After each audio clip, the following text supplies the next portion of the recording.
I don't know or cannot count the times that I personally have missed an opportunity to learn. To quietly observe, sit back and take in what I've observed, piece it out, put it together, and make it a part of my soul. And that's what true learning is to make it a part of your soul. You're not cramming like you'd cram for a test. You're not learning something that would be totally useless to you later on, because nothing really is totally useless. That's why we have the learning process. That's why things come to us to learn, because we go through a 24-hour period. And it's true, we sleep, yes. But the things that happen during the day, the things that are going to make us a better, wiser,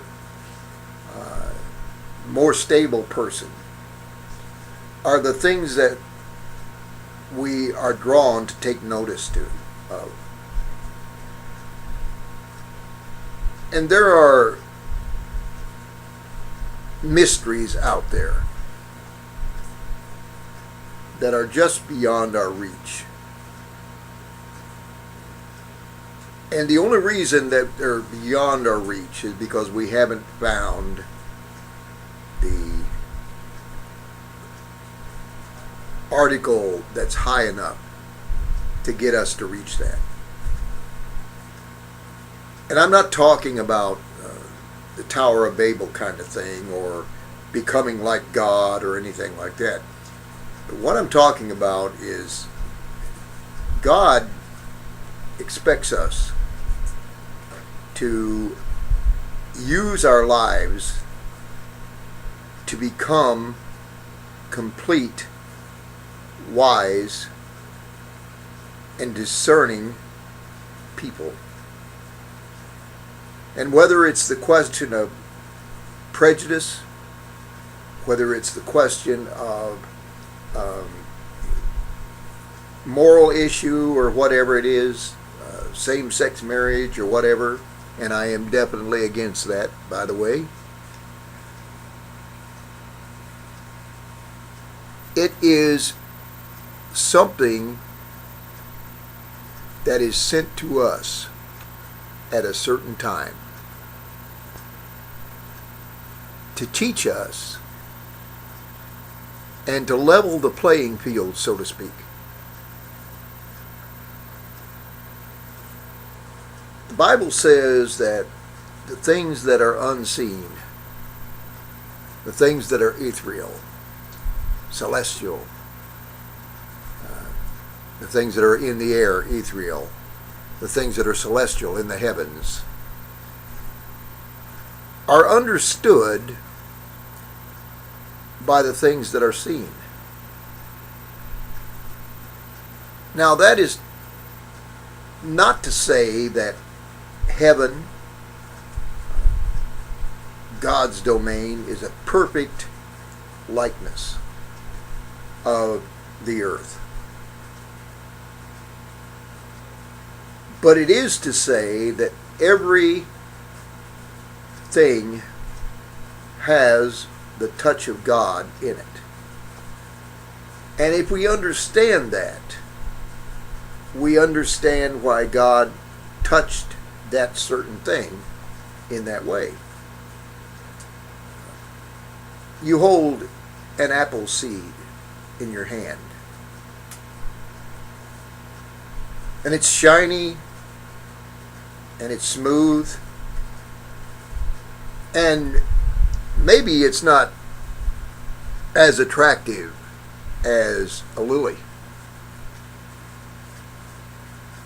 But this apple seed has to go into the ground.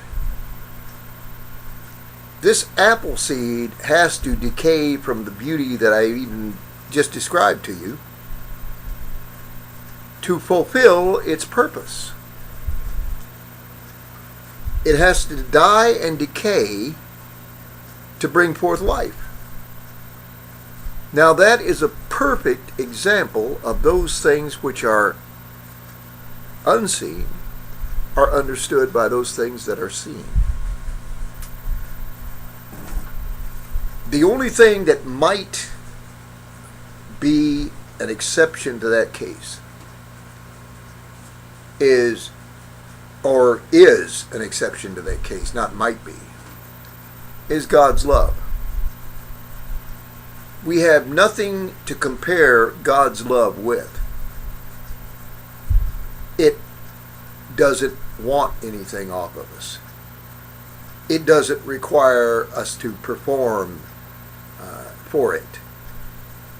It doesn't require that in the beginning that we even love back. It says, for God so loved the world, and the world has always meant those people who are outside the fold.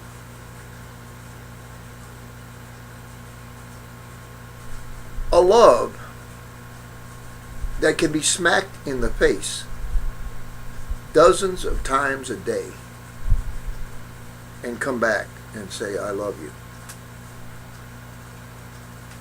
And like I said, what can we give God that would be gain for Him? That would give us favoritism in His eyes? Nothing. We have nothing, but He loves us. That's a mystery that cannot be answered.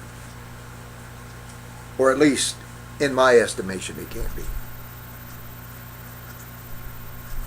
There is no greater mystery. And all it needs to do is be enjoyed. To be assimilated into our character. It doesn't need to be understood. God bless you. The King is coming. I can feel Him at the door. Maranatha.